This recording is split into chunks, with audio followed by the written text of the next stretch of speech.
So hi guys, magandang araw. So ngayon pala guys, magluluto tayo ng ating ulam.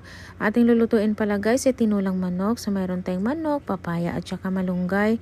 At na-ready ko na rin pala guys ang ating ingredients. So gigisahin na lang natin.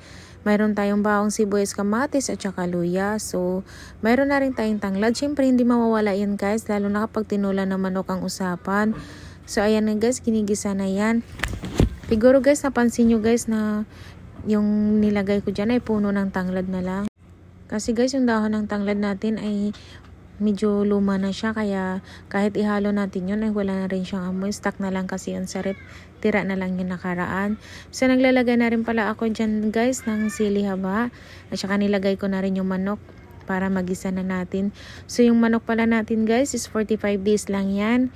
So mas mabilis lang yan lulutuin. So ginigisa ko lang yan siya ng matagal guys para mas lalong kumatas yung manok natin, as lalong lumasa. So minsan naman guys, yung kapag nagluluto kami ng tunulan, nilalagay namin ay sayote at saka yung yung dahon ng sili. Pero minsan talaga wala talagang dahon, minsan sayote na lang or papaya na lang, basta may tanglad okay na. Oo nga pala guys, version ko lang to ng pagluluto. Nasa atin naman yung kung anong gusto natin pagluluto ng ating tinulang manok.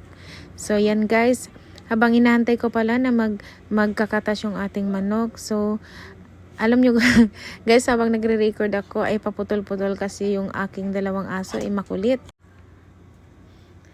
At dahil gusto nga nila makipaglaro sa akin guys, so ito na guys, habang inaano ko siya, kinigisa ko yung manok natin, nilalagyan ko na rin pala ng magic sarap yan, at saka isang chicken cubes. So ayan, hinahalo-halo ko lang sa guys.